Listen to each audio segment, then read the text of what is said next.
Assalamualaikum warahmatullahi wabarakatuh. Waalaikumsalam warahmatullahi wabarakatuh. Bismillahirrahmanirrahim. Alhamdulillah. Allahumma sholli wa sallim wa barik ala sayyidina Muhammadin nuril dzati wassiri sari bisair asma'i was sifat wa ala alihi wa ashabihi bi ahmadil hamdulillah. Raditu billahi rabbah wa bil islam dina wa bi muhammadin nabiyyan wa rasulah. Rabbi zidni ilma warzuqni fahma wa amilan sholihan maqbulan. Amma ba'd, hadirin karam para alim para ulama sepuh saudara yang muliakan, alhamdulillah wa syukurillah senantiasa Allah Subhanahu wa taala masih memberikan beberapa karunia kepada kita sehingga kita bisa menyempatkan untuk majelis taklim ini. Mudah-mudahan dengan yang baik saudaraku sekalian, Allah Subhanahu wa taala memberkahi kehidupan sedaya, memberi kesehatan kepada keluarganya, dan mudah-mudahan ketika kita dalam masa-masa ujian, masa-masa kesulitan, Allah Subhanahu wa taala memberikan kemudahan kepada kita semua. Amin. Sebelum saya mengaji, saya pun mengingatkan kepada saudara semua. Karena apa? Karena pentingnya belajar, kita bisa membedakan antara hak yang batil, antara yang rugi, yang ragu menjadi yakin, yang nggak tahu menjadi tahu. Itu pentingnya pelaku ini. Jangan sampai kita melakukan sebuah amalan tanpa didasari ilmu, maka amalan kita sia-sia. Ibarat orang itu hanya melakukan sebuah pekerjaan tapi tanpa ada hasil, ataupun kita melakukan pekerjaan bukan hanya hasil tapi justru mandorot yang ada pada diri kita. Makanya di masa-masa kita ini, di zaman ini, dan dengan keterbatasan kemampuan kita, bahkan dengan terbatasnya umur kita, mari kita manfaat sebaik-baiknya dalam menunaikan daripada beberapa perintah-perintah Allah Subhanahu wa taala. Jangan sampai kita itu terjebak dengan alunan-alunan dunia, dengan permainan-permainan yang sama sekali tidak ada gunanya. Mungkin di antara salah satunya masih berkecimpung di hal-hal yang sifatnya sama sekali ada gunanya, yaitu tentang ilmu planning dan sebagainya. Kalaupun toh kita itu ingin mempunyai sebuah amalan atau ingin mempunyai sebuah kemuliaan, cukup kita mendekatkan diri kepada Allah. Karena apa? Karena para wali Allah Subhanahu wa taala dalam menempuh menuju Allah Subhanahu wa taala, sehingga Allah memberikan keramatnya itu tidak melakukan hal-hal yang dibatasi puasa dan rezeki dan sebagainya. Karena para wali Allah itu murni segala sesuatu itu karena Allah. Kalau kita sudah segala sesuatunya karena Allah, kita sudah yakin bergantung kepada Allah, niscaya apa yang menjadi don kita, apa yang menjadi lintasan hati kita, itu sama halnya lintasannya Allah Subhanahu wa taala. Jadi tidak ada bedanya. Bahkan alam-alam malakut pun bisa kita tembus dengan kejernihan hati tadi. Seandainya toh kita terpaksa untuk membuat sebuah amalan, ya kita mencari amalan yang minim risikonya. Jangan sampai amalan-amalan yang tidak ada gunanya atau bahkan yang mengandung unsur-unsur jin di dalam program itu tadi. Maka kalau kita kembali kepada sebuah amalan Hadratus Syekh Hasyim Asy'ari, itu sangat mudah. Sering kita lakukan, bahkan kita itu sudah hafal di luar kepala, tapi kita kurang yakin. Ya, sebuah amalan apapun, pekerjaan apapun tanpa kita yakini, tanpa kita hayati, maka semuanya akan sia-sia. Saya akan sia-sia. Tetapi kalau kita yakin dan kita hanya mohon kepada Allah, insya Allah keberhasilan ada di depan kita. Bahkan jumhur ulama, ya khususnya ulama NU, karena kita dari kalangan Nahdlatul Ulama, ada beberapa, bahkan salah satu saja, karena banyak sekali amalan dari Hadratus Syekh, bahkan itu sudah diakui oleh beliau. Kalau dalam syairnya li khamsatun utfi biha harul waba ilha lima al mustafa wal murtadha wa bunahuma wa Fatimah. Saya kan sudah hafal semua, bahkan anak-anak kecil sudah melakukan. Kenapa? Kalau saya katakan li itu kembali kepada mutakallim waqah, artinya bicara pada diri sendiri. Mbah Hasyim Asy'ari mengatakan li bagiku. Khamsatun utibiyah.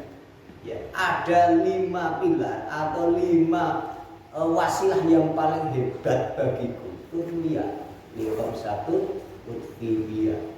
Harul waba al-hatimah, bahkan dengan 5 ya, kalau jenengan itu cari pring petok atau petok pring istilahnya ya, itu kan wasilahnya dengan pring petok dengan merah di 5, wasilahnya juga merah di 5, semua berwasilah. Kalau toh kita sama-sama berwasilah, kenapa kita tidak berwasilah dengan yang memang orang-orang yang mulia itu tadi? Karena kita berwasilah sama para ulama saja itu sudah sangat agung, sangat edip, apalagi kita berwasilah dengan sosok imam itu tadi. Ya, satu utibiyah harul wabail khatimah al mustafa. Yang pertama itu kita berwasilah dengan Rasulullah Shallallahu Alaihi Wasallam. Yang kedua wa murtado. Wa murtado itu siapa? Sayyidina Ali karamallahu wajhah. Kurang apa lagi? Disambung lagi wa bunahuma, dan kedua anak laki-laki Sayyidina Ali yaitu Hasan Husain, masih digenapi lagi dengan Mbak Fatimah, dengan Sayyidah Fatimah Zahra. Coba bayangkan, kalau ketika kita mendapat kesulitan itu, kalau menurut Syekh Hasyim Asy'ari, kita mendapat wabah, diuji, sakit, kita mendapat kesulitan urusan dunia sebagainya, cukup sering-seringlah dibaca minimal 3 kali sehari. Itu amalan dari Mbah Hasyim sendiri. Mbah Hasyim sendiri yang mengakui, li bagiku loh cukup kalau saya berwasiat itu hanya dengan 5 tokoh atau 5 orang yang sangat mulia tetapi yang saya sebutkan tadi. Maka amal-amal yang simpel itu tadi terkadang kita sepelekan. Karena apa? Karena yang kita jiwai. Justru kita buru yang susah sekali. Buru kering petong, merah 5, sampai jenipat kadang-kadang kita tuh buru sampai blusuk gitu. Yo mau mulai keselek tok, tapi kalau bisa dikatakan untuk fakta itu kalau dibanding mau kering petong, merah 5 sebagai dibanding dijajar dengan amat itu sebenarnya tidak ada apa-apanya. Bagi orang yang yakin. Karena apa? Kita sudah jelas. Itu pun yang merangkai bait itu bukan orang sembarangan. Khabar Syekh Hasyim Asy'ari. Kita cek aja tahu gitu ya. Maka dari itu manfaatkanlah waktu yang tepat. Artinya apa? Jangan sampai hidup kita yang sangat-sangat sedikit ini, yang sangat-sangat singkat ini, kita buat suatu hal yang tidak ada manfaatnya. Karena perlu kita ingat, tidak perlu saya mengatakan sehari 2 hari. Ya, sekali tarikan nafas itu pada hakikatnya kita tuh melangkah menuju ke alam kubur, menuju kematian. Nah, itu perlu kita ingat. Sekali tarikan nafas kita begini, itu kita tuh melangkah sudah mendekati dari kematian itu tadi. Tapi kita tidak menyadari itu. Pasti kita menyadari buktinya besok saya ketemu tahun baru dan sebagainya. Tapi kita lupa ternyata teman-teman kita yang pernah berkumpul, yang dulu main kelereng bersama, sekarang sudah tidak ada kabarnya lagi. Kemana mereka? Mereka sudah kembali kepada Allah Subhanahu wa Ta'ala ke alam barzah itu tadi.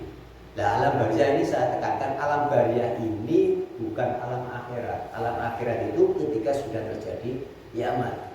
Makanya ketika doa-doa atau bacaan-bacaan Al-Quran, ta'lil dan sebagainya, ketika kita hadiahkan kepada alam kubur sampai, karena masa-masa ini belum ditutup oleh Allah. Kalau masih alam barzah, ya, di alam barzah itu kebalikannya. Kalau kita melihat TV, melihat keadaan saudara-saudara kita yang jauh, yang kena musibah dan sebagainya, kita bisa menonton YouTube, TV dan sebagainya. Tapi alam barzah kebalikannya, justru leluhur kita itu melihat kita di kayak layar lebar tadi. Seakan-akan di dunia itu ada CCTV-nya. Nah, para ahli kubur kita tuh yang fokus kepada keluarganya masing-masing, kepada ahli warisnya masing-masing. Karena apa? Mereka tuh hanya menanti. Maka ada sebuah hikayah yang mana ketika seseorang itu mendoakan ahli kubur, maka ahli kubur juga mendoakan, ya Allah mudah-mudahan anakku atau mungkin lainnya bahkan cucuku yang masih dunia, ya Allah berilah hidayah, ya Allah berilah kebaikan, ya Allah.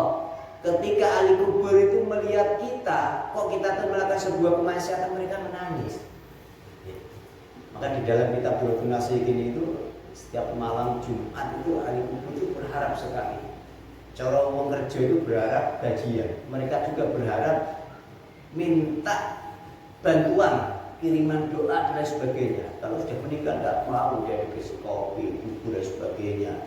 Jangan salah lah, itu bulan kita bawa rokok sebatang, kita milih sebatang lah, itu ya sebenarnya nggak ada manfaatnya lah.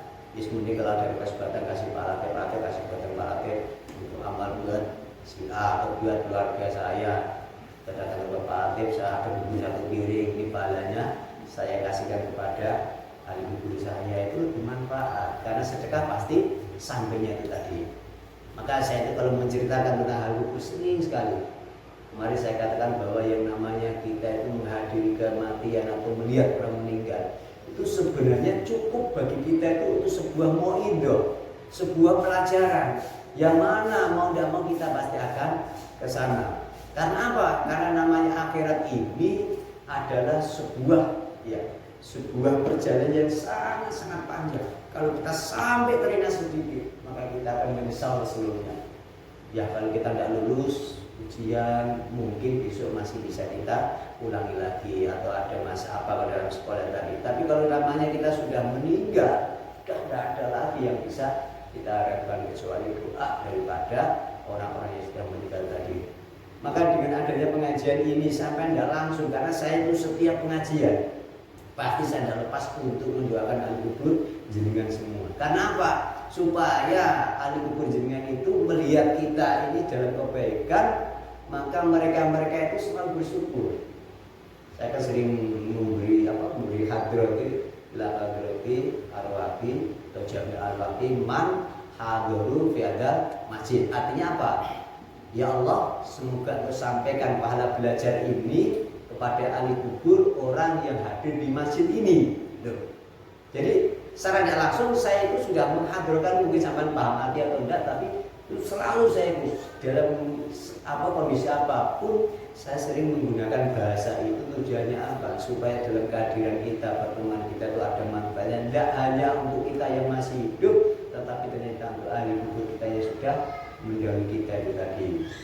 Maka dari itu mari kita selalu hitung diri kita sudah sejauh mana kita itu mendekatkan diri kepada Allah. Seringlah tanamlah sebuah keyakinan. Kalau urusan dunia pikir sesuk, bengi ini kalau bisa setiap malam kalau bisa kita manfaat sebagainya.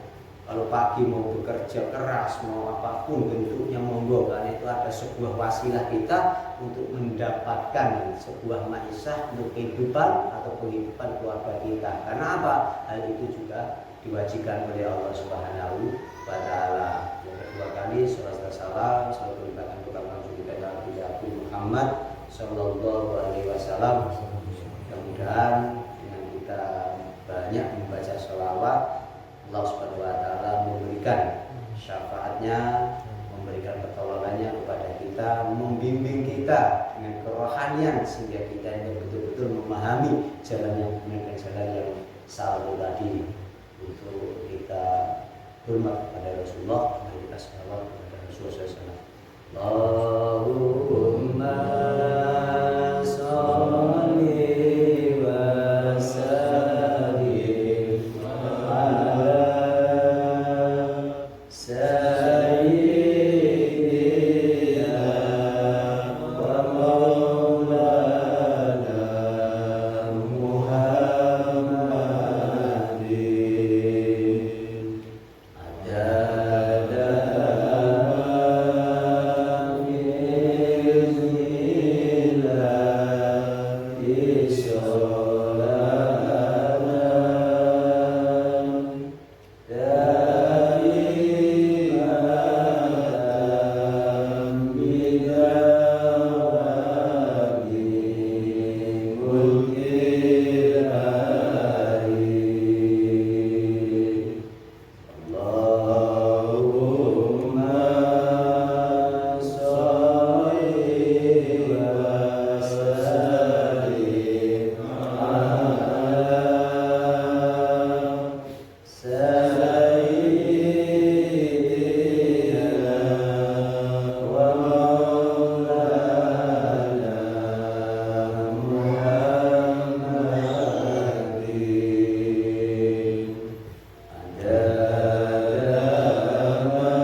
istiqomah, diberkahi rezekinya, panjang umur, dan mudah-mudahan apa yang jenengan kaji, apa yang jenengan cari bermanfaat untuk jenengan, bermanfaat untuk anak cucu jenengan. Amin Allahumma amin.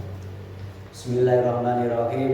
Al-Fatihah ila Mustafa Muhammad sallallahu alaihi wasallam wa ala hadrati abdai wa akbar min al-anbiya wa syarif wa syuhada'i wa syarifin wa sahabatat wa rasulullah wa musyahidin wa musyahidin qawli al-ajil wa al-Qur'an wa musana hadrati wa syarif hadrati wa musana hadrati syekh musana fi ilmi ihsan wa taqwa wa musalla hadrati al-kubur man hadri badal masjid wa muslimin wa muslimin wa muslimin syarif al-qur'an wa biyamina sinan min qawli falakum sallallahu al-Fatihah.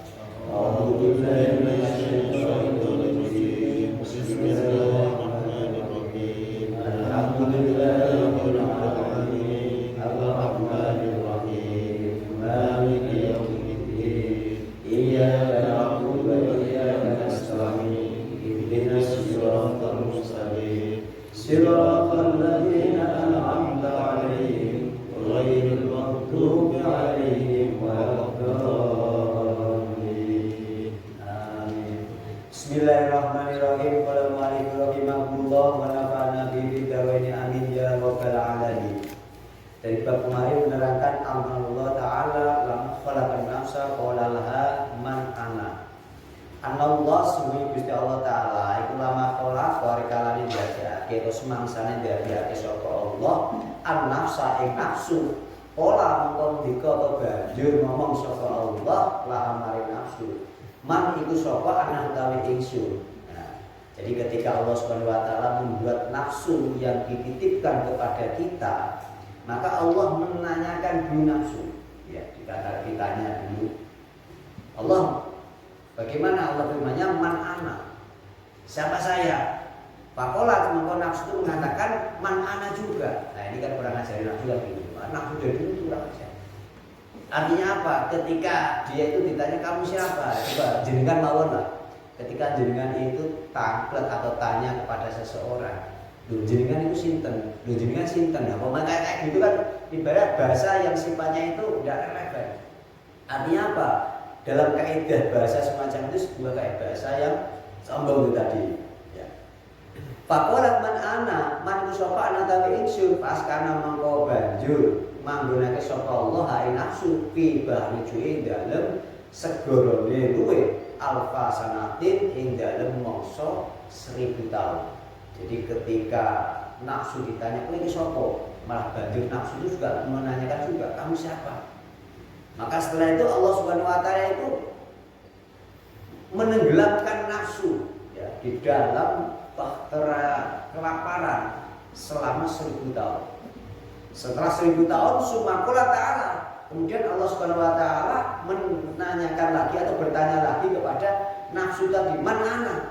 Saya itu siapa? Faqalat anta rabbi. Nah, kemudian nafsu itu tadi mengatakan engkau adalah Tuhanku. Artinya apa? Nafsu ini mengakui bahwa dirinya adalah sebuah hamba yang tidak berani lagi mengatakan siapa saya lagi. Wa kana sapa Syekh Sulaiman Ad-Darani rahimahullahu taala yaqul miftahu dunya sibau. Jadi kuncinya dunia itu ada pada perut yang kenyang. Wa miftahul akhirati utawi kuncine akhirat iku alju adalah lapar itu tadi. Artinya apa? Ketika kita dalam keadaan kenyang, ya, itu biasanya kalau perut sudah kenyang itu pasti mewarisi, maksudnya gitu. Artinya apa? Bahwa perut yang kenyang itu akan mewariskan, akan mengakibatkan, akan menimbulkan biasa satu kemalasan, kedua banyak tidur, dan ketiga biasa nafsu itu meningkat, biasanya gitu. Ya. Wa miftahul akhirat, dan kuncinya akhirat itu ada terdapat pada perut yang kosong atau lapar tadi. Makanya biasanya ini sebenarnya bahasa sanepo istilah. Ya, kalau orang itu perut kosong, maksudnya perut kosong bagaimana? Orang itu dalam keadaan miskin, dalam keadaan nggak punya apa-apa. Biasanya banyak tafakur, banyak berpikir. Ya banyak muhasabah. Ya kalau orang yang masih diberi iman yang tumbuh, imannya yang bagus, pasti dalam berpikirannya selalu positive thinking atau mungkin husnuzon kepada Allah Subhanahu wa taala. Ya Allah, aku ingin jika ingin kok kangelani kok dulu kabeh iki kemudian apakah dosaku terlalu akeh lho ampuni ya Allah. Atau mungkin saat ini aku kok sayang ya Allah karena saya sering mendengar daripada beberapa hadis maupun makalahnya para ulama, orang yang diuji oleh Allah pada dasarnya atau hakikatnya Allah Subhanahu wa taala mencintai hambanya itu tadi. Tapi bagi nafsu beda lagi.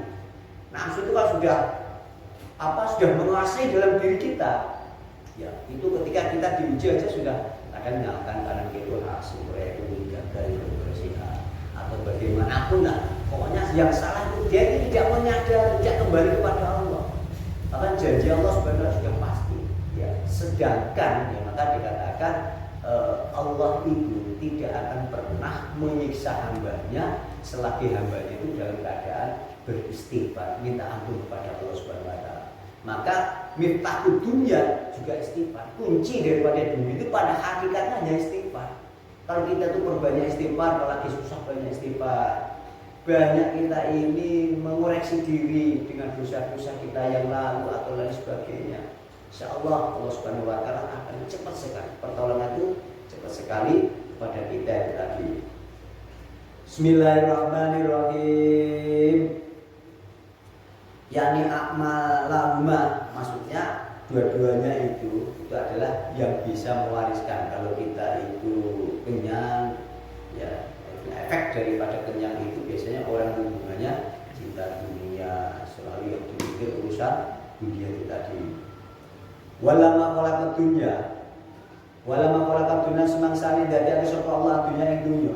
Jala mengko dadi sapa Allah fil ju'i dalam keadaan lapar atau kekurangan al-ilma wal hikmah dalam hikmah. Makanya ketika seseorang itu dalam keadaan enggak punya atau perut kosong, ya masuk ju' ini masih banyak sekali. Maka dalam Al-Qur'an itu walana ba'luwanakum minal khaufi wajib, sungguh saya uji, ya gitu kan, sungguh saya uji, sungguh saya uji kalian semua, ya minal khauf dari kekhawatiran, wajib dan kekurangan, ya bukan hanya lapar tapi kekurangan itu tadi. Kekhawatiran dalam bentuk apa? Banyak sekali. Kita itu masih banyak sekali yang khawatir kepada Allah Subhanahu wa taala. Bukan jenengan saja, saya itu ada masih khawatir kok. Artinya terkadang ya aku besok tuh piye ya anak sekolah piye, seorang dari orang. Aku wis tuwa itu anakku kalau kuliah piye. Nah itu bentuk kekhawatiran. Bagi orang yang imannya selalu bertumbuh tidak boleh. Itu sudah wilayahnya Allah. Baik wilayah kita itu apa yang kita diperintahkan oleh Allah hari ini, ya itu sudah yang kita lakukan. Waktunya ibadah, waktunya kerja tidak harus sambil kerja-kerja. Kecuali sama punya utang yang kerja ya wajar lah karena punya utang dan harus dibayarkan. Dan kalau sudah tidak usah dipikirkan. Besok anakku sekolah yang penting sampai itu sudah bismillah ya Allah, cukupkanlah atau berkailah rezeki ya Allah sehingga anakku bisa menuntut ilmu mudah cukup, tidak perlu sampai itu berpikiran sampai stres sampai kalau tidak usah. Kalau saya begitu memang, anak saya itu kalau bisa sekolah tak sekolah, kalau tidak bisa ya sudah. Kalau mampu untuk membayar atau membayar SPP untuk anak saya ke pondok ya saya pondokkan. Kalau tidak bisa ya terpaksa saya ngajari sendiri kan gitu. Ya tadi, makanya jangan sampai walaupun ya memang kita diuji Allah dengan kekhawatiran tadi waju dan kekurangan. Karena dengan kekurangan ini ya, dengan kita kemiskinan, kefakiran ini sangat dan sangat riskan. Maka dalam hadis sudah dikatakan kadal fakir ayyakuna kufra.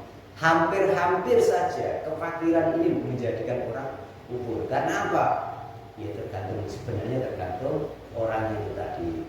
Kalau dalam tafsirnya ada yang mentafsir bahwa yang namanya kadal fakir, kefakiran adalah kefakiran iman. Ya, cuman kalau secara umumnya ya kefakiran urusan dunia itu tadi yang mendekatkan kita kepada kekufuran. Ya banyak sekali kan teman-teman kita yang sifatnya diuji oleh kesusahan, ternyata dia berpaling kepada Allah melakukan hal yang negatif terapi, tapi tidak menutup kemungkinan juga. Ya saudara-saudara kita yang diuji dengan kelapangan justru malah jauh kepada Allah Subhanahu wa taala. Tetapi Filju ala ilma wal hikmah, ya, seperti tadi. Ketika kita dalam kekurangan, kita kembali kepada Allah, kita merenungi, kita zikir, kita berbanyak, ya Allah, banyak usaha ya Allah sehingga kau puji kita seperti ya Allah pada telah mencintai aku. Maka para wali-wali dulu ya, pernah ada seorang wali dalam kisah-kisah atau hikayat-hikayat. Ada seorang wali itu selama 40 hari itu tidak dikasih sakit oleh Allah. Ya, selama 40 hari itu tidak dikasih sakit sama Allah Subhanahu wa taala. Mereka berpikir mau sedikit pada Allah, mau mujahadah ya Allah. Saya ini 40 hari kok tidak dikasih sakit ya Allah, saya takut ya Allah. Jangan-jangan ujian itu saya. Para wali dulu itu kalau nggak sakit minta sakit. Yang dia minta sejahtera gitu. Nah, dia ibaratnya waktu air grupo kan gitu kan. Kita apa bendera, bendera mati lah. Yang dia jelas itu dimatikan gitu kan. Aduh.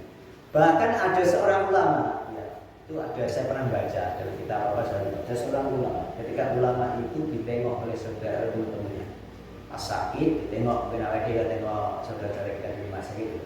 Setelah tengok dia bilang, ya Allah, mudah-mudahan diangkat penyakitnya. Lah si ulama itu tadi kerungu, dengannya mulai itu.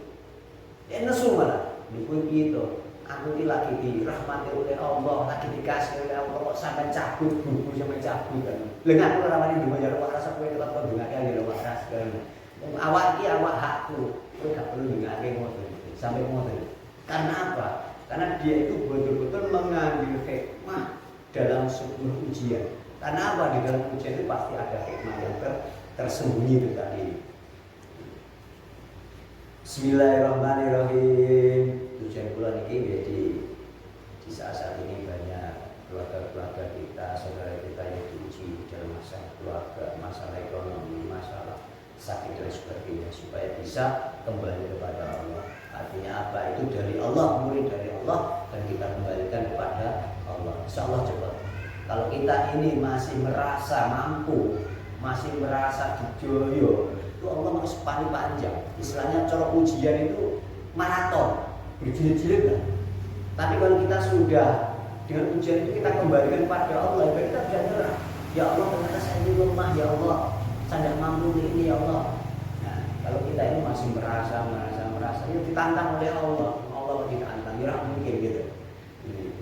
Bismillahirrahmanirrahim. Wa ja'ala dzikra sapa Allah bisabai ing dalam sifat warak al-jala ing kudu wal maksiat dalam maksiat. Jadi ketika kita dalam keadaan kenyang, itu biasanya kita tuh menghafal susah sekali. Maka trik saya dulu itu kalau sudah menghafal itu biasa saya cenderung ke pagi. Habis subuh itu berangkat ke kosong. Habis subuh itu ambil. Kalau habis isya dan sebagainya saya nyantai. Biasanya kalau habis ngaji itu teman-teman dulu waktu di pesantren itu sudah menghafalkan, ada yang sudut masjid, ada yang di pojok godaan atau tempat tidur dan lain sebagainya. Kalau saya ngambil waktu setelah subuh sudah saya menghafal. Karena apa? Dalam waktu-waktu itu insya Allah cepat dalam menghafalkan.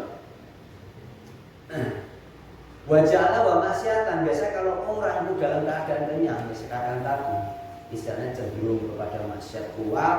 Yang kedua, dalam pikiran itu kurang cerdas. Karena apa? Setelah perut kenyang itu ternyata juga mematikan otak kita. Ya, kekenyangan dalam keadaan kenyang itu otak kita nggak jalan. Ternyata begitu. Bismillahirrahmanirrahim. Bahkan dalam anusopo Yahya bin Mu'ad ar-Razi rahimahullah taala asyiba utawi sifat warak iku narun kaya geni wa syahbatun utawi syahbat iku misli khatabi diumpamake kayu bakar ya tawaladu maksudnya kayak kata ya tawaladu kan ramah tapi ngetokake ya tawaladu ya tawaladu metu minggu saking khotob kayu bakar apa al-ikhraku sifat ngobongake wala tuntifu lan ora iso dadi sirep utawa mati apa naruhu genine hatab hatta puhrika sehingga ngobongake apa hatab soki bau ing kancane hatab. Ya, jadi as-sibau narun wa syabatun ismul hatabi yatawallatu minhul ikhraku wala tuntafi'u naru hatta puhrika soki. Artinya apa? Sifat kenyang yaitu digambarkan seperti api. Ya, sedangkan syahwat itu mislul hatobi seperti kayu bakar. Bahasa kayu bakar, kayu yang sudah kering itu tadi. Artinya apa? Artinya sifat kenyang ini ya, itu digambarkan api.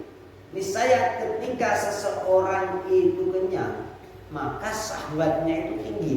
Karena antara api dan kayu bakar itu sifatnya itu mudah sekali untuk membakar. Itu tadi. Bahkan dalam membakar itu wala tantafi'u narahu hatta turidu sahibua. Artinya api ini tidak padam sebelum ya kayu itu habis terbakar tadi. Bismillahirrahmanirrahim. Bahkan ana sapa Salim bin Abdullah At-Tastari rahimallahu taala iku ya kulo ngendika sapa sahal manute sapa iku arep dengar bae sapa man aya kula itu mangan sapa man fil yaumi ing dalam sedina maroteni kelawan ambil kaping pindho yo fal yabin mongko becik bangun sira utawa gawe sira mik lakon itu apa ya mik lakon itu kayak sebangsa timbo atau keranjang atau sebuah wadah mik lakon keranjang. Jadi saya Sahal beliau mengatakan barang siapa yang menghendaki ingin istilahnya itu mengurangi makan dalam konteks ini adalah sehari 2 kali lah itu, maka kita itu membuat sebuah ya fal yabim banguno tenggawiro sebuah apa ya jadwal lah ya. Nah cara kita punya ayam gitu, jadwal ayam itu jam 5 makan sepisan jadwal semacam itu.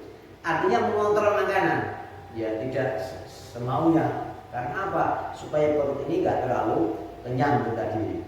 Ya, setengah ayam pas no pisang ya itu kan masalah ede. Kalau ter ayam kan gitu. Nah ede kan sedino ping telu ya gitu. 4. Ya wis gak apa-apa ping telu ping 4 sementing aja berlebihan sampai kenyang itu tadi. Nah ini untuk melatih nafsu itu tadi kita itu dianjurkan untuk membuat sebuah jadwal kayak kemudian lah ya, membuat jadwal sehari 2 kali seperti makanannya hewan itu tadi. Bismillahirrahmanirrahim. Kana sapa Malik ibnu Dinar rahimahullah taala yaqul manutai sapa wonge iku arep ngarepake sapa man ngarepake ayam pira yen lumayu apa setan mindili saking ayang-ayang kebayangan iman fal yakar mongko becik nglindihna sira. Linggih itu ngalahna sira sama tau sahabat ira. Jadi Syekh Malik bin Dinar beliau mengatakan barang siapa yang ingin setan itu lari dari kita. Makanya setan itu kalau ketika berhadapan dengan umat itu takut. Karena apa? Umat punya sebuah kelebihan. Begitu juga di dalam kitab ini dijelaskan ketika kita supaya setan itu lari daripada kita. Ya, sampai kita cuma lari pada setan. Kita lupa di luar setan itu. Enggak boleh. Saya praktisi ya sih bahwa di luar setan. Donasi gitu. Makanya setan itu sebenarnya setan itu enggak tahu hati kita. Oh, maksudnya jin. Jin itu enggak tahu hati kita. Ya, saya katakan jin itu enggak tahu. Memprediksi hati kita kayak apa itu enggak tahu. Kita pinter kok goblok juga gak ngerti. Kita kendel kok juga ngerti. Cuman hanya jin itu bisa melihat dari raut muka kita. Itu lebih kita nyuwun. Lebih ragu kita. Tapi dari raut kita. Tapi kalau hati kita sama sekali jin tidak ada yang tahu. Gitu. Kalau setan jelas setan tahu karena setan itu memang yang menghidup kita dan mengganggu kita itu tadi. Dikatakan man arada ayyafirra syaitanu min dilati falyabhar syahwatahu. Barang siapa yang ingin setan itu lari, kalau ketemu kita lari dari bayang-bayang kita, palyakar maka kalahkanlah syahwat kita. Kalau kita sudah menguasai syahwat, otomatis setan itu tidak mampu untuk menggoda kita itu tadi. Maka ketika di dalam bulan puasa, kan sering kan hadis kan Mas Yudhu. Jadi kalau bulan puasa itu kan setan-setan dikerangkeng, maksudnya jauh daripada manusia. Karena orang dalam keadaan lapar itu setan sebenarnya panas. Karena kita tuh membakar nafsu membakar syahwat kita, sama saja itu membakar setan sebenarnya itu. Tadi artinya apa? Ketika kita itu merasa panas, atau setan udah takut karena aura-aura puasa itu panas takut, maka dikatakan setan itu pada lari seperti itu. Wa qawilu salafin tawi pira-pira pengendikane para ulama salaf fi dalika ing dalem nerangke tentang mujahidatun nafsi tuju, artinya kita itu untuk berjuang melawan nafsu dan mengosongkan perut iku kasiratun akeh. Artinya apa? Dari beberapa kata-kata atau qaulnya para ulama salaf itu banyak sekali tentang penjelasan bahwa kita ini dianjurkan untuk memerangi daripada nafsu dan mengosongkan perut tadi. Fa'lam dalika, fa'lam becik berasirat dalika muka-muka keterangan ya akidu ingsun, ya maka ketahuilah dengan itu saudaraku. Bismillahirrahmanirrahim.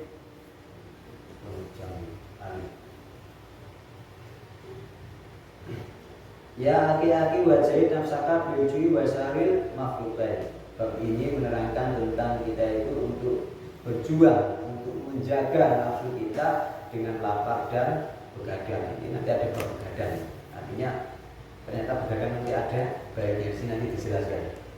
Supaya apa? Supaya kita ayo ojo sik terlalu begadang, ojo sik turu sore-sore untuk masjidnya. Ini makanya selanjutnya tadi saya tadi ya seperti yang bisa saya sampaikan. Nanti saya minta maaf ya, mari kita kembali perbarui iman kita, perbarui keyakinan kita. Artinya apa? Kalau kita refresh kembali hati kita refresh kembali iman kita, insya Allah dalam menyongsong sisa-sisa umur kita lebih giat untuk PPPP, lebih giat untuk berusaha baik, insya Allah dalam keadaan apapun. Saya justru itu banyak terima kasih kepada teman-teman ini yang teman-teman ini mengajak ngaji bersama. Ini sebenarnya yang dibutuhkan bukan sampai, justru malah saya. Artinya saya akan kembali mengingat memori dulu. Saya akan bisa bertemu dengan bisa sama-sama, apalagi dalam generasi itu, masya Allah. Yang itu ada sebuah perjuangan. Ini memang baru setengah tahun, nanti sampai 2 tahun itu masa-masa perjuangan kita darah sifat. 2 tahun rata-rata. Ini baru setengah tahun, dikuat-kuatin. Artinya apa? Dalam darah sifat ini jangan sampai, saya mohon lah. Artinya ini ada sebuah sampingan kita, sebuah sampingan warung akhirat kita, akan tujuannya hikmah. Hikmah itu artinya kita itu ngabdi, bantu seseorang tanpa pamrih, itu namanya hikmah itu tadi. Dan pahalanya sudah tersebar banyak sekali pahalanya itu tadi, hikmah itu tadi. Tapi hanya sebatas sampingan, jangan sampai kita kecuali kalau ada yang ada waktu nggak masalah. Tapi kalau memang kita masih ada urusan keluarga itu nomor 1. Adapun darah sifat nomor 2. Jadi yang penting jadwalnya, waktu jadwal. Kalau ada waktu umpamanya itu pengen di rumah tidak tidur, ngobrol, oke. Tapi jangan terlalu dipaksakan itu tadi. Supaya apa? Supaya semuanya itu berjalan dengan baik, keluarga tertata bagus, dan kita juga bisa hakim dan nas, ketemu teman-teman dengan sharing, dengan berbagai hal yang kita alami. Mungkin mudah-mudahan Allah Subhanahu wa taala memberi keberkahan, memberi kekuatan kepada kita, memberi kenyamanan keluarga kita, memudahkan segala urusan-urusan kita. Amin. Allahumma bismillahirrahmanirrahim.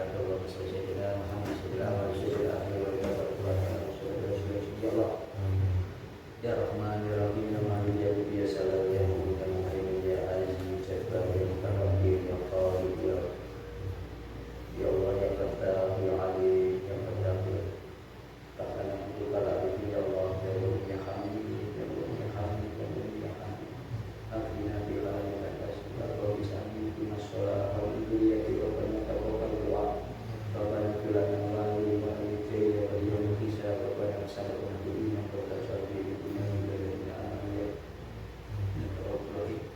ya Allah sama kepadamu ya Allah, ya Allah sama hanya itulah yang kami Allah, hanya itulah tempat bergantung ya Allah. Ya Allah berikan keberkahan pada kami ya Allah, dan kesehatan kepada kami ya Allah. Ya Allah kami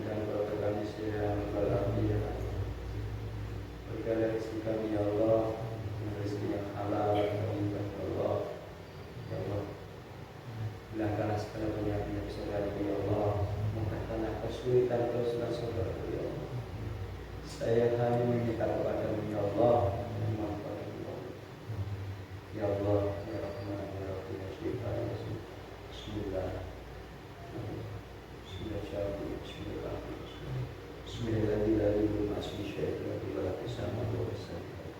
Rabbana atina fid dunya hasanah wa fil akhirati hasanah wa qina adzabannar. Rasulullah Muhammad ya rabbal alamin. Fatihah. A'udzu billahi minasyaitonir rajim. Bismillahirrahmanirrahim. Alhamdulillahirabbil alamin. Arrahmanir rahim. Maliki yaumiddin. Iyyaka na'budu wa iyyaka nasta'in. Ihdinas siratal mustaqim. Shiratal ladzina an'amta 'alaihim ghairil maghdubi 'alaihim waladdallin. Saya bisa minta maaf kalau Assalamualaikum warahmatullahi wabarakatuh. Waalaikumsalam. Sayyidina Muhammad